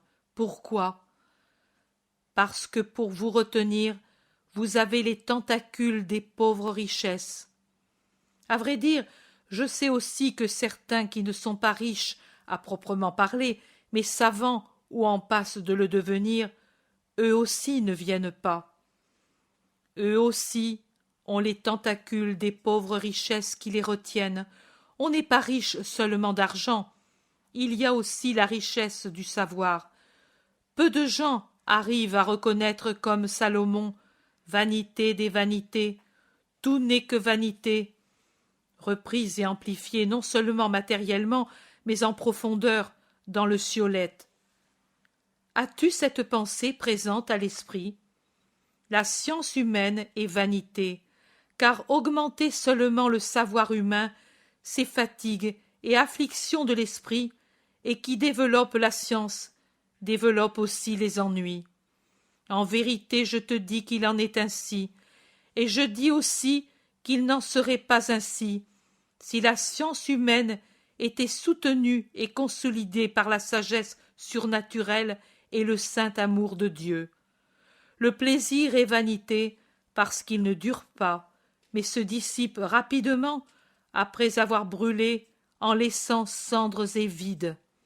Les biens accumulés par des industries variées sont vanité pour l'homme qui meurt et qui les laisse à d'autres, et qu'avec ces biens il ne peut repousser la mort. La femme, vue en tant que femme et désirée comme telle, est vanité. On en conclut que l'unique chose qui ne soit pas vanité, c'est la sainte crainte de Dieu et l'obéissance à ses commandements, c'est-à-dire la sagesse de l'homme qui n'est pas seulement chair, mais possède la seconde nature, la spirituelle. Qui sait conclure ainsi et vouloir, sait se détacher de toute tentacule de pauvres possessions et aller librement à la rencontre du soleil.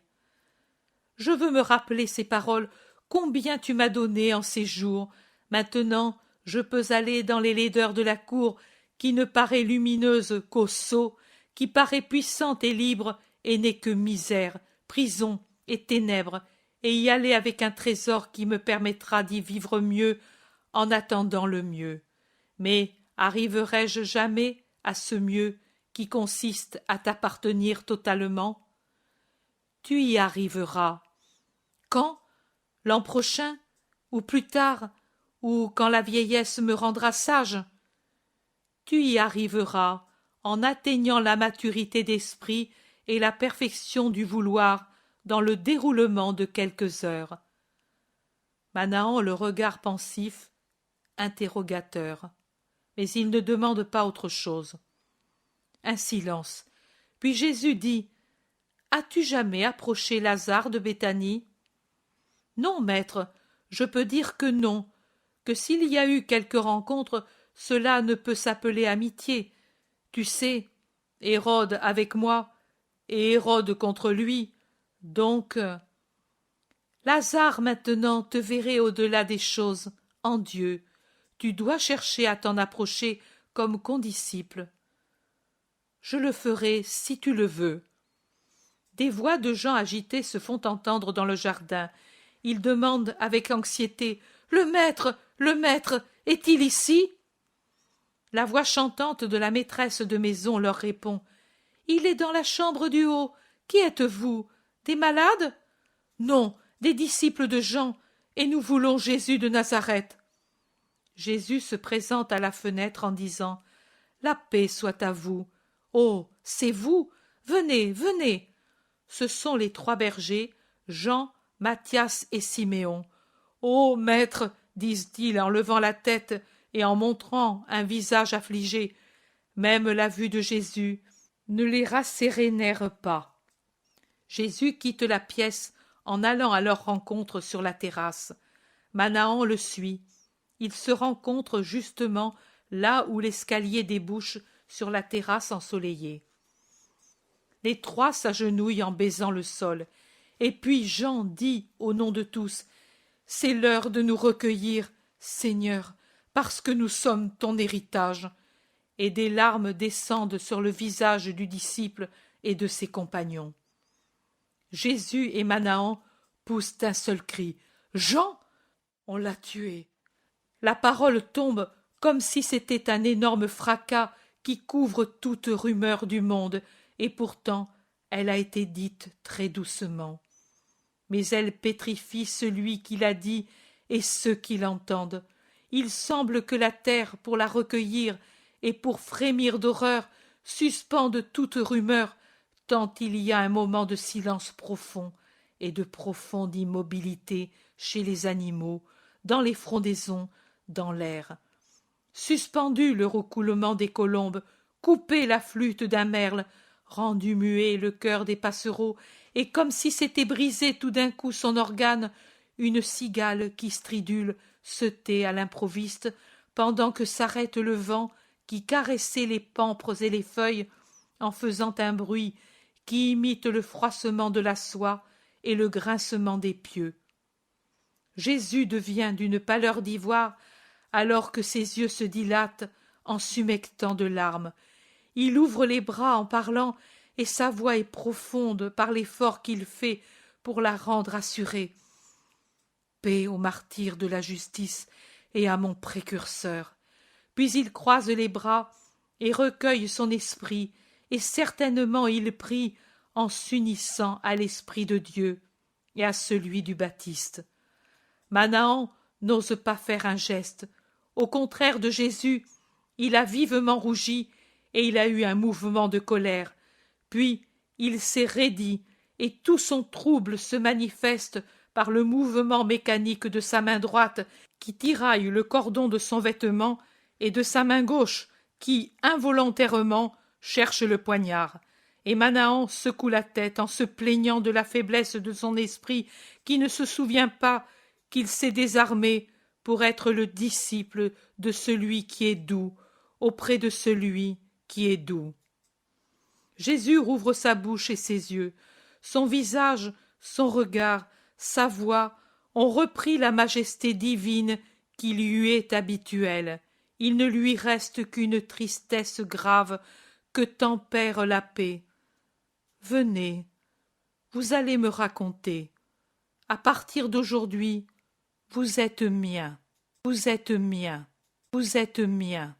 Et il les conduit dans la pièce dont il ferme la porte, laissant les rideaux à demi fermés, pour tempérer la lumière et créer une atmosphère de recueillement autour de leur douleur et de la beauté de la mort du Baptiste, pour mettre une séparation entre cette perfection de vie et le monde corrompu.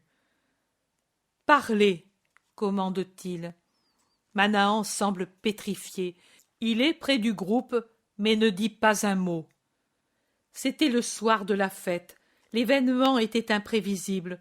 2 heures seulement auparavant, Hérode s'était entretenu avec Jean et l'avait congédié avec bienveillance. Et peu avant qu'arrivât l'homicide, le martyre, le crime, la glorification, il avait envoyé aux prisonniers un serviteur avec des fruits glacés et des vins rares. Jean nous avait distribué ces choses. Lui n'a jamais changé son austérité. Il n'y avait que nous, parce que, grâce à Manahan, nous étions au palais pour servir aux cuisines et aux écuries. Et c'était une faveur qui nous permettait de voir toujours notre Jean. Nous étions aux cuisines, Jean et moi, pendant que Siméon surveillait les serviteurs de l'écurie pour qu'ils traitassent avec soin les montures des hôtes. Le palais était plein de grands, de chefs militaires et de seigneurs de Galilée. Hérodiade s'était enfermée dans ses appartements à la suite d'une violente scène entre elle et Hérode survenue le matin. Manahan interrompt. Mais quand la hyène est-elle venue? 2 jours avant. On ne l'attendait pas. Elle avait dit au monarque qu'elle ne pouvait vivre loin de lui et être absente le jour de sa fête. Vipère et magicienne comme toujours, elle avait fait d'Hérode un jouet. Mais le matin de ce jour, Hérode, bien que déjà ivre de vin et de luxure, avait refusé d'accorder à la femme ce qu'elle demandait à grands cris. Et personne ne pensait que c'était la vie de Jean. Elle était restée dans ses appartements, dédaigneuse. Elle avait renvoyé les mets royaux envoyés par Hérode dans de la vaisselle précieuse. Elle avait gardé seulement un plateau précieux plein de fruits, et en échange, elle avait donné pour Hérode une amphore de vin drogué. Drogué! Ah, ivre comme il l'était, sa nature vicieuse suffisait bien pour le pousser au crime. Par ceux qui faisaient le service de la table, nous avons su qu'après la danse des mimes de la cour, ou plutôt au milieu, Salomé avait fait irruption en dansant dans la salle du banquet, et les mimes, devant la princesse, s'étaient plaqués contre les murs. La danse était parfaite, nous a-t-on dit, lubrique et parfaite, digne des hôtes. Hérode! Oh, peut-être un nouveau désir d'inceste fermenté en son intérieur. Hérode, à la fin de cette danse, dit, enthousiasmé à Salomé, « Tu as bien dansé, je jure que tu as mérité une récompense, je jure que je te la donnerai, je jure que je te donnerai tout ce que tu peux me demander. Je le jure en présence de tous, et une parole de roi est fidèle, même sans serment. Demande donc ce que tu veux. » Et Salomé, feignant l'embarras, l'innocence et la modestie, s'enveloppant de ses voiles avec une moue pudique après tant d'impudicité, dit « Permets-moi, ô grand, de réfléchir un moment. Je vais me retirer, et puis je reviendrai parce que ta faveur m'a troublée. » Et elle se retira pour aller trouver sa mère. Selma m'a dit qu'elle entra en riant et en disant « Mère, tu as gagné, donne-moi le plateau. » Hérodiade, avec un cri de triomphe, ordonna à l'esclave de remettre à sa fille le plateau qu'elle avait conservé auparavant en disant « Va et reviens avec la tête haïe, et je t'habillerai de perles et d'or. » Et Selma, horrifiée, obéit. Salomé rentra en dansant dans la salle, et en dansant alla se prosterner aux pieds du roi. Elle dit « Sur ce plateau que tu as envoyé à ma mère pour marquer que tu l'aimes et que tu m'aimes, je veux la tête de Jean, et puis je danserai encore, puisque cela te plaît tant. Je danserai la danse de la victoire, parce que j'ai vaincu. Je t'ai vaincu, roi, j'ai vaincu la vie, et je suis heureuse. » Voilà ce qu'elle a dit, et que nous a répété un échanson ami. Et Hérode se troubla, pris entre 2 décisions, être fidèle à sa parole, être juste. Mais il ne sut pas être juste, car c'est un injuste. Il fit signe au bourreau qui était derrière le siège royal, et celui-ci, ayant pris des mains de Salomé le plateau qu'elle présentait, descendit de la salle du festin vers les pièces du bas.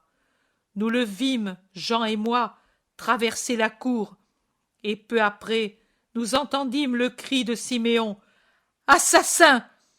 Et puis nous le vîmes repasser avec la tête sur le plateau. Jean, ton précurseur était mort. Mort. Mort. Siméon, peux-tu me dire comment il est mort? Demande Jésus après un moment. Oui, il était en prière. Il m'avait dit auparavant, d'ici peu les deux envoyés vont revenir, et ceux qui ne croient pas croiront.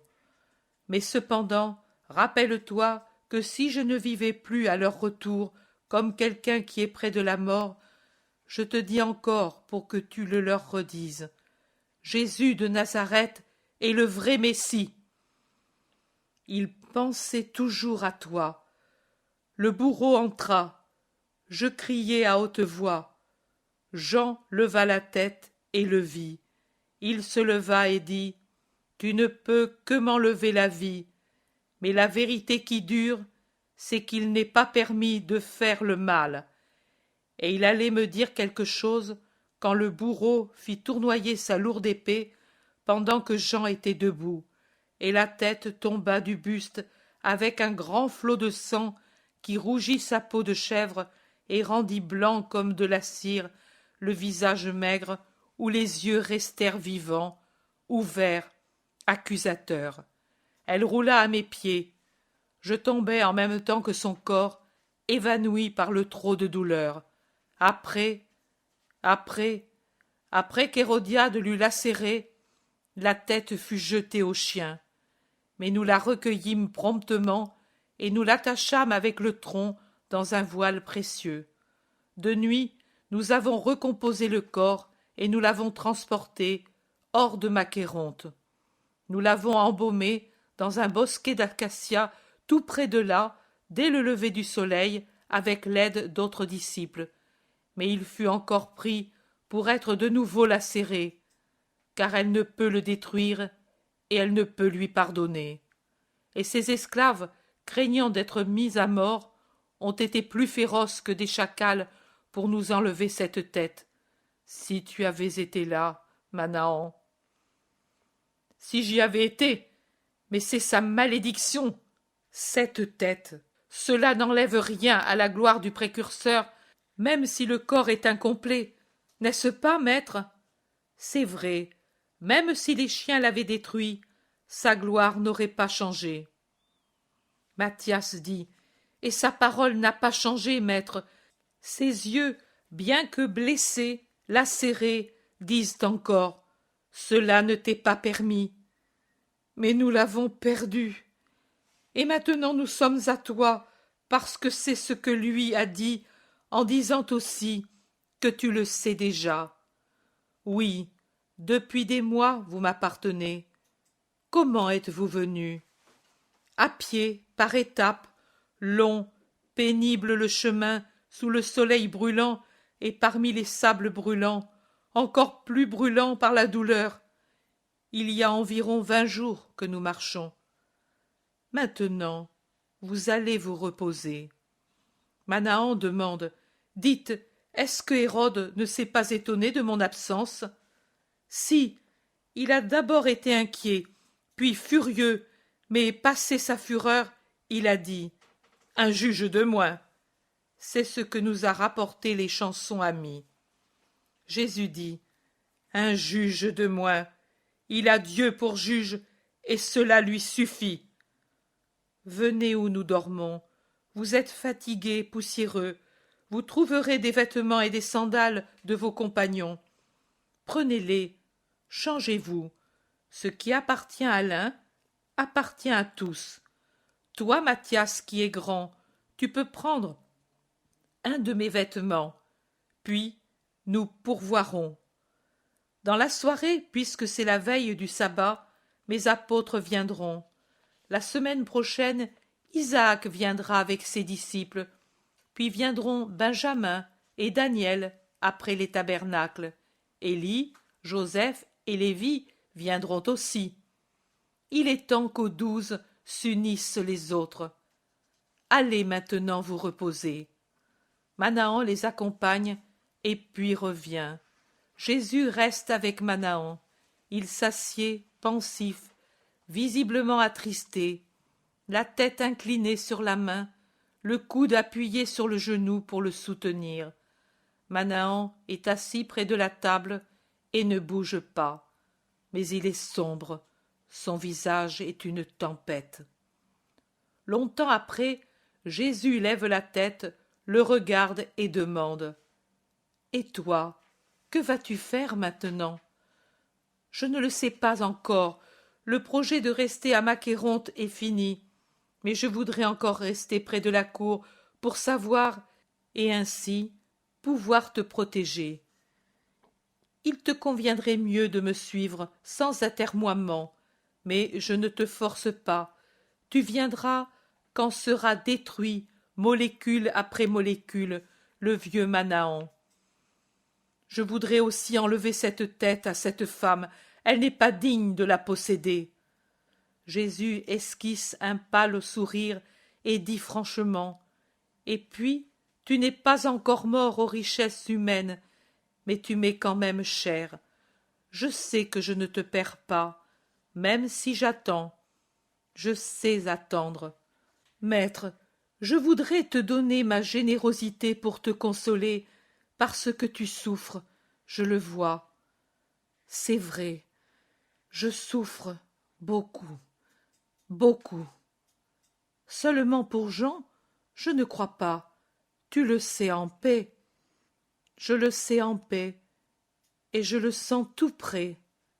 Et alors, Manahan, qu'est-ce que l'aube précède? Le jour, maître.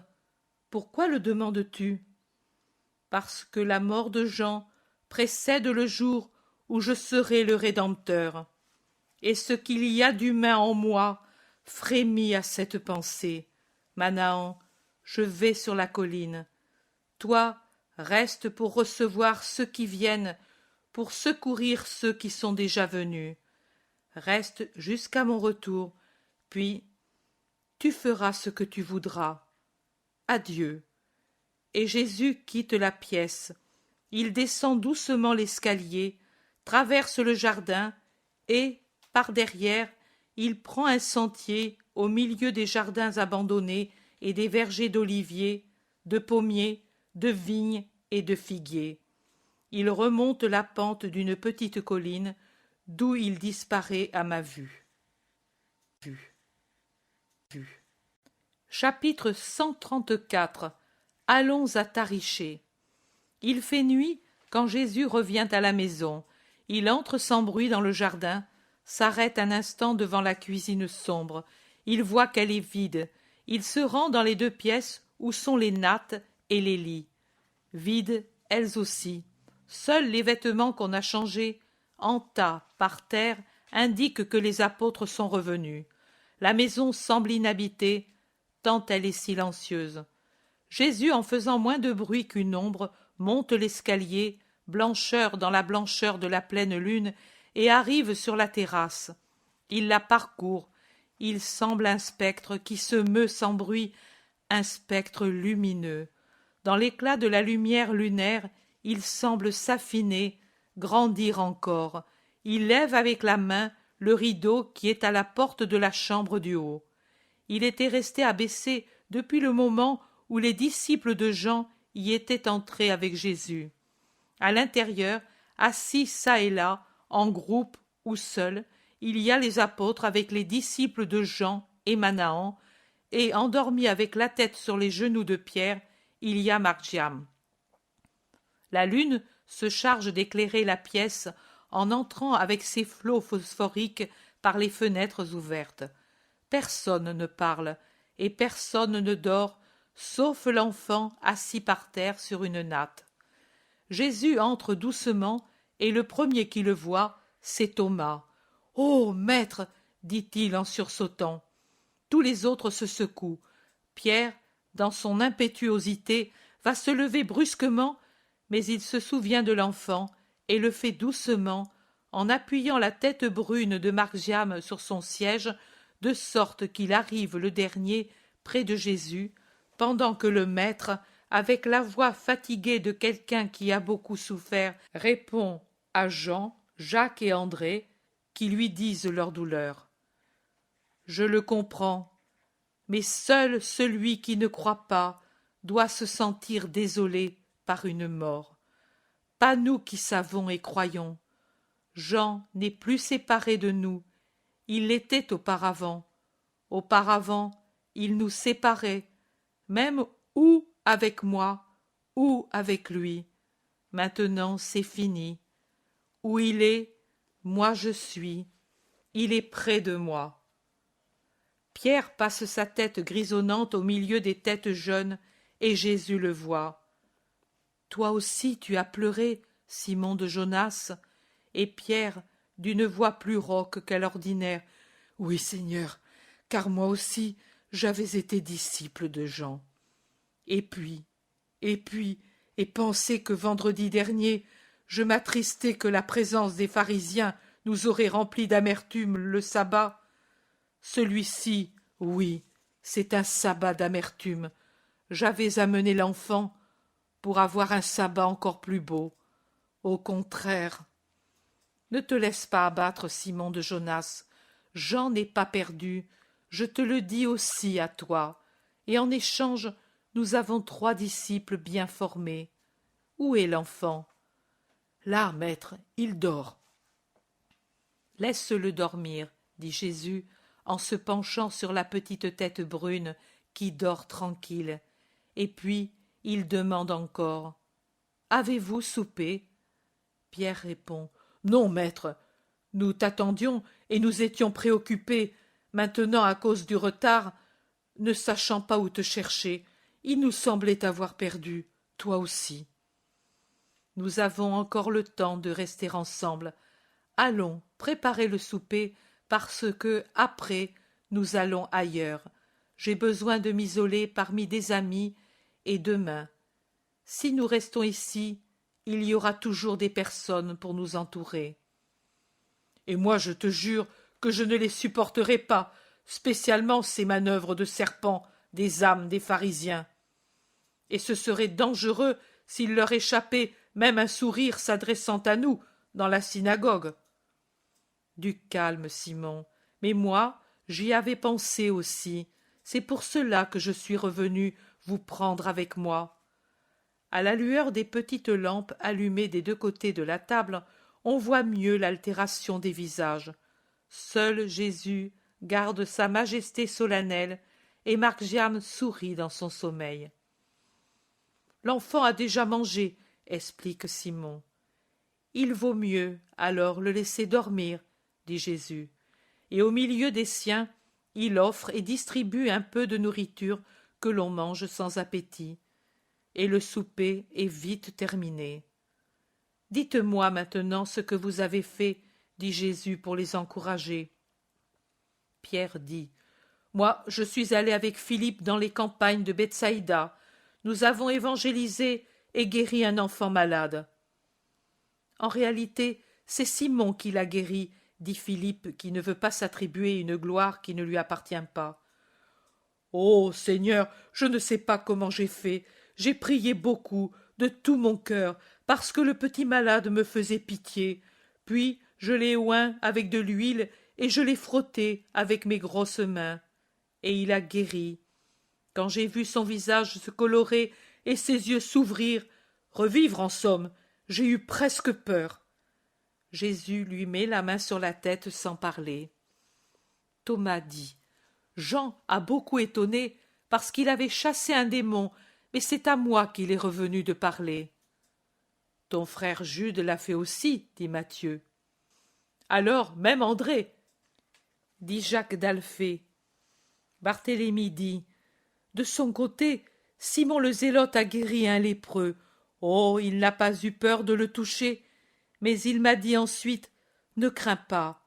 Par la volonté de Dieu, aucun mal physique ne s'attaque à nous. Tu as bien parlé, Simon.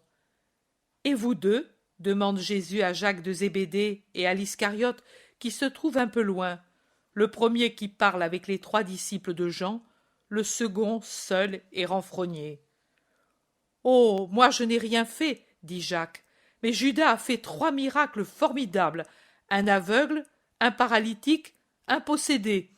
À moi, il me semblait un lunatique, mais les gens l'appelaient ainsi. Pierre dit: Et toi, tu nous fais cette tête alors que Dieu t'a tant aidé? Je sais être humble, moi aussi, répond l'Iscariote. Jacques répond: Et ensuite, nous avons été reçus par un pharisien. Moi, je me trouvais mal à l'aise, mais Judas sait mieux s'y prendre et l'a vraiment apprivoisé. Le premier jour, il était sur ses gardes, mais ensuite... N'est-ce pas, Judas? Judas acquiesce sans parler. Très bien, et vous ferez toujours mieux. La semaine prochaine, nous restons ensemble. En attendant, Simon, va préparer les barques. Toi aussi, Jacques. Pour tous, maître? Nous n'y tiendrons pas tous. Ne peux-tu pas en avoir une autre? En la demandant à mon beau-frère, oui, j'y vais. Va, et après l'avoir fait, reviens tout de suite, et ne donne pas beaucoup d'explications. Les 4 pêcheurs partent, les autres descendent prendre sacs et manteaux. Il reste Manahan avec Jésus. L'enfant continue de dormir, continue de dormir, continue de dormir. Maître, tu vas loin? Je ne sais pas encore. Eux sont fatigués et affligés. Moi aussi. Je compte aller à Tariché, dans les campagnes, pour nous isoler et être en paix. J'ai mon cheval, maître, mais si tu le permets, je vais venir en suivant le lac. Tu y resteras longtemps? Peut-être toute la semaine, pas davantage. Alors, je vais venir, maître, bénis-moi en ce premier adieu, et enlève-moi un poids du cœur. Lequel, Manahan? J'ai le remords d'avoir laissé Jean. Peut-être si j'y avais été. Non, c'était son heure, et lui certainement a été content de te voir venir à moi. N'aie pas ce poids. Cherche au contraire à te libérer vite et bien de l'unique poids que tu as, le goût d'être homme. Deviens esprit, Manahan. Tu le peux. Tu as en toi la capacité de l'être. Adieu, Manahan. Ma paix soit avec toi. Nous nous reverrons bientôt en Judée. Manahan s'agenouille, et Jésus le bénit. Puis il le lève et l'embrasse. Les autres rentrent et se saluent entre eux. Aussi bien les apôtres que les disciples de Jean. Viennent en dernier lieu les pêcheurs. C'est fait, maître, nous pouvons partir. C'est bien. Saluez Manahan qui reste ici jusqu'au crépuscule de demain. Rassemblez les vivres, prenez de l'eau, et partons. Faites peu de bruit. Pierre se penche pour réveiller Margiam.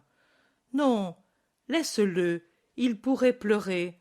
Je le prends, moi, dans mes bras, dit Jésus, et il soulève délicatement l'enfant qui gémit un peu, mais instinctivement se met à l'aise dans les bras de Jésus.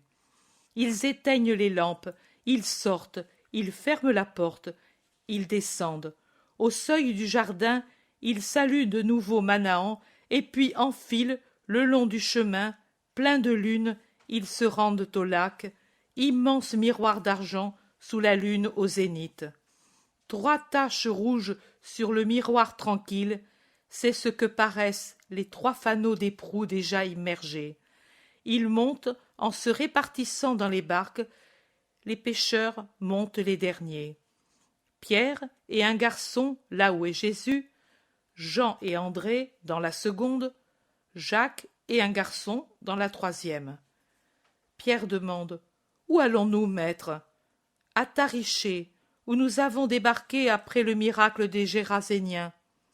Maintenant, il n'y aura pas de marécage et nous y serons tranquilles. Pierre prend le large et les autres avec les barques par derrière, dans le sillage de celles qui précèdent. Personne ne parle. Quand ils sont au large et que Capharnaüm s'évanouit dans la clarté de la lune qui uniformise tout par sa poussière d'argent, alors Pierre, comme s'il parlait à la barre du timon, dit: « Et cela me plaît. Demain, ils vont nous chercher, ma vieille, et grâce à toi, ils ne nous trouveront pas. » À qui parles-tu, Simon? Demande Barthélemy. À la barque. Ne sais-tu pas que pour les pêcheurs, elle est comme une épouse? Combien j'ai parlé avec elle, plus qu'avec Porphyrée. Maître, est-il bien couvert, l'enfant? Il y a de la rosée sur le lac la nuit. Oui. Écoute, Simon. Viens ici, je dois te parler. Pierre passe la barre du timon aux mousses et va vers Jésus. J'ai dit à Tariché, mais il suffira d'y être après le sabbat pour saluer de nouveau Manahan. Ne pourrais-tu pas trouver un endroit près de là où nous pourrions être en paix? Oh, maître, en paix? Nous ou aussi les barques? Pour elles, il faut Tariché ou bien les ports de l'autre rive, mais si c'est pour nous, il suffit que tu t'enfonces au-delà du Jourdain où seuls les animaux te découvriront, et peut-être quelques pêcheurs qui surveillent des nasses. Nous pourrons laisser les barques à Tariché, nous y arriverons à l'aube et nous filerons rapidement au-delà du gué. Il est facile d'y passer en ce moment. C'est bien, nous ferons ainsi. Le monde te dégoûte, toi aussi, hein? Tu préfères les poissons et les moustiques, hein? Tu as raison. Je n'éprouve pas de dégoût. Il ne faut pas en avoir, mais je veux éviter que vous fassiez des scandales, et je veux me consoler en votre compagnie pendant ces heures de sabbat. Mon maître, Pierre le baise au front et s'éloigne en essuyant une grosse larme qui veut vraiment couler de l'œil et descendre vers la barbe. Il revient à son timon et met le cap au sud avec décision, pendant que la lumière de la lune décroît au coucher de la planète qui descend au-delà d'une colline, en dérobant son large visage à la vue des hommes, mais en laissant encore le ciel blanchi par sa lumière et une lueur d'argent sur la plage orientale du lac. Le reste est couleur d'indigo foncé qu'on distingue à peine à la lumière des fanaux de proue. Chapitre 135. En parlant avec un scribe. Jésus met le pied sur la rive droite du Jourdain à un bon mille, peut-être plus, de la petite péninsule de Tariché. Ce ne sont que des campagnes bien vertes, car le terrain, maintenant sec mais humide en profondeur, garde en vie les plantes les plus faibles. Jésus trouve alors une foule de gens qui l'attendent. Ses cousins viennent à sa rencontre avec Simon le Zélote. « Maître, les barques nous ont trahis. Peut-être Manahan leur a fourni une indication. »« Maître, s'excuse Manahan, je suis parti de nuit pour qu'on ne me voie pas, et je n'ai parlé à personne. Crois-le, plusieurs m'ont demandé où tu étais, mais j'ai seulement dit à tous « Il est parti ». Mais je crois que le mal vient d'un pêcheur qui a dit avoir donné sa barque. Pierre tonne. « Mon imbécile de beau-frère, et je lui avais dit de ne pas parler, et je lui avais dit que nous allions à Bethsaïda, et je lui avais dit que, s'il parlait, je lui arracherais la barbe, et je le ferai, pour sûr que je le ferai. Et maintenant, adieu, paix, solitude, repos. » Du calme, Simon, nous avons déjà eu nos journées de paix, et du reste, j'ai atteint en partie le but que je poursuivais, vous instruire, vous consoler et vous calmer, pour empêcher des offenses et des heurts entre vous et les pharisiens de Capharnaüm. Maintenant, allons trouver ces gens qui nous attendent, pour récompenser leur foi et leur amour. Et même cet amour n'est-il pas pour nous un soulagement? Nous souffrons de ce qui est de la haine. Ici, il y a l'amour, et donc la joie. Pierre se calme comme un vent qui tombe tout d'un coup, et Jésus va vers la foule des malades qui l'attendent avec un désir marqué sur leurs figures, et il les guérit l'un après l'autre, bienveillant, patient même à l'égard d'un scribe qui lui présente son petit enfant malade. C'est ce scribe qui lui dit « Tu le vois, tu fuis, mais c'est inutile. La haine et l'amour sont ingénieux pour te trouver. Ici, c'est l'amour qui t'a trouvé, comme dit le cantique. Désormais, pour trop de gens, tu es comme l'époux des cantiques, et on vient à toi, comme la Sulamite va vers son époux, en bravant les gardes de ronde et les quadriges d'Aminadab. Pourquoi dis-tu cela? Pourquoi? Parce que c'est vrai, venir à toi est dangereux parce qu'on te hait. Ne sais-tu pas que Rome te surveille et que le temple te hait? Pourquoi me tentes-tu, homme? Tes paroles sont des pièges pour porter à Rome et au temple mes réponses. Je ne t'ai pas tendu un piège en guérissant ton fils. Le scribe, sous ce doux reproche, baisse la tête confus et avoue: je vois que réellement tu vois les cœurs des hommes. Pardonne. Je vois que réellement tu es saint. Pardonne.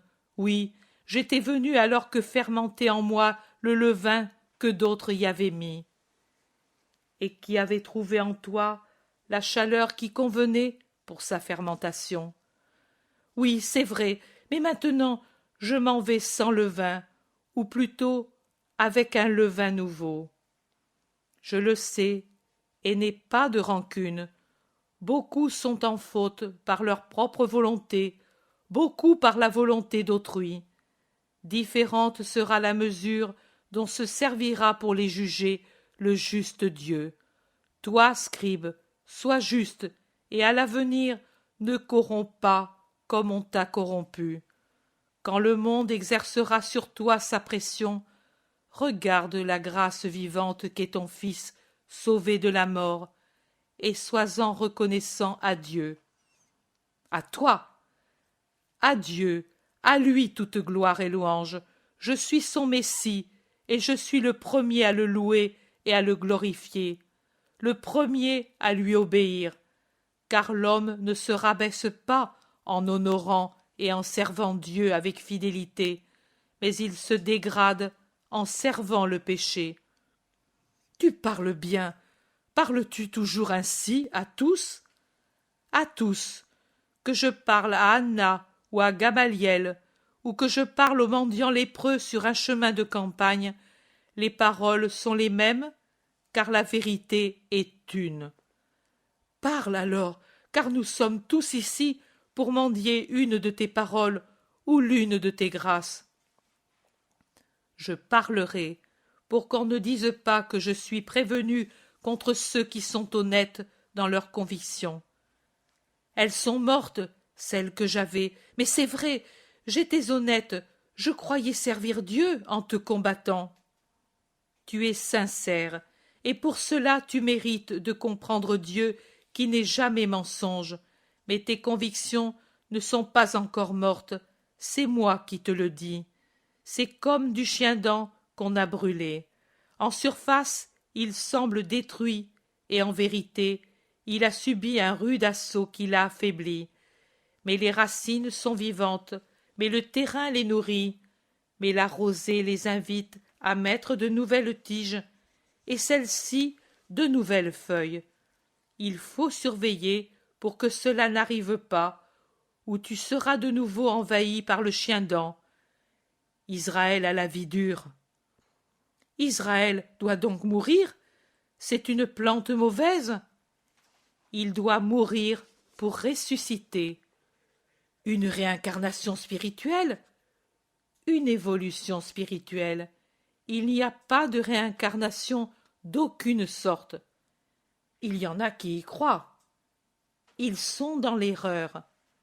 L'hellénisme a mis en nous aussi ces croyances, et les savants s'en repaissent et s'en glorifient comme d'une très noble nourriture.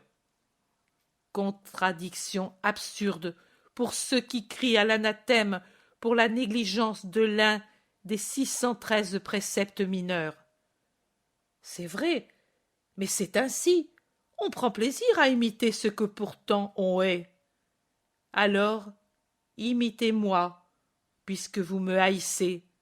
Ce sera mieux pour vous, sera mieux pour vous, sera mieux. Le scribe doit par force esquisser un sourire devant cette sortie de Jésus. Les gens sont bouche bée à écouter, et ceux qui sont loin se font répéter par les plus proches les paroles des deux. Mais toi, entre nous, que penses-tu de la réincarnation? C'est une erreur, je l'ai dit. Il y en a qui soutiennent que les vivants proviennent des morts et les morts des vivants, parce que qui existe ne peut se détruire. Ce qui est éternel, en effet, ne se détruit pas. Mais dis-moi, selon toi, le Créateur a-t-il des limites à lui-même? Non, maître, le penser serait l'amoindrir. Tu l'as dit. Et est-il possible, alors, de penser que lui permet la réincarnation d'un esprit parce qu'il ne pourrait y avoir qu'un nombre donné d'esprits? On ne devrait pas le penser, et pourtant, il y en a qui le pensent. Et, ce qui est pire, on le pense en Israël, cette pensée de l'immortalité de l'esprit qui est déjà grande, même si elle est unie, chez un païen, à une erreur d'appréciation inexacte sur la façon dont se produit cette immortalité, devrait être parfaite en Israël. Au contraire, chez ceux qui l'admettent d'après les termes de la thèse païenne, elle devient une pensée amoindrie, rabaissée, coupable. Ce n'est pas la gloire d'une pensée qui se montre digne d'admiration pour avoir frôlé par elle seule la vérité et qui, par conséquent, témoigne de la nature composite de l'homme comme elle l'est chez le païen à cause de son intuition d'une vie immortelle, de la chose mystérieuse qu'on appelle l'âme et qui nous distingue des brutes. Mais c'est une dégradation de la pensée qui, connaissant la divine sagesse et le Dieu vrai, devient matérialiste, même dans une chose aussi profondément spirituelle. Il n'y a de transmigration de l'esprit que du Créateur à l'être et de l'être au Créateur, auquel on se présente après la vie pour recevoir un jugement de vie ou de mort. Voilà la vérité. Et là où il est envoyé, il reste pour toujours. Tu n'admets pas le purgatoire? Si. Pourquoi me le demandes-tu? Parce que tu dis, là où on l'envoie, il reste. Le purgatoire est temporaire. C'est que dans ma pensée, je l'assimile à la vie éternelle. Le purgatoire est déjà vie, amoindrie, liée, mais toujours de la vie. Une fois terminé le séjour temporaire dans le purgatoire, l'esprit conquiert la vie parfaite, la rejoint sans plus de limites et de liens. Il y aura deux choses qui resteront, le ciel, l'abîme, le paradis, l'enfer. Il y aura deux catégories, les bienheureux, les damnés. Mais de ces trois royaumes qui existent maintenant, aucun esprit ne reviendra jamais se revêtir de chair, et cela jusqu'à la résurrection finale qui terminera pour toujours l'incarnation des esprits dans la chair, de l'immortel dans le mortel. De l'éternel, non. Dieu est éternel. L'éternité, c'est de n'avoir ni commencement ni fin. Et cela, c'est Dieu. L'immortalité, c'est de continuer à vivre du moment où l'on a commencé à vivre. Et cela, c'est pour l'esprit de l'homme. Voilà la différence. Tu dis vie éternelle? Oui, du moment où quelqu'un est créé pour vivre, il peut, par l'esprit, par la grâce et sa volonté, arriver à la vie éternelle, pas à l'éternité. La vie suppose un commencement. On ne dit pas vie de Dieu, car Dieu n'a pas eu de commencement. Et toi? Moi, je vivrai parce que je suis chair aussi, et à l'Esprit divin, j'ai uni l'âme du Christ en une chair d'homme. Dieu est dit le vivant. En effet, il ne connaît pas la mort. Lui est vie, la vie inépuisable, non pas vie de Dieu, mais vie.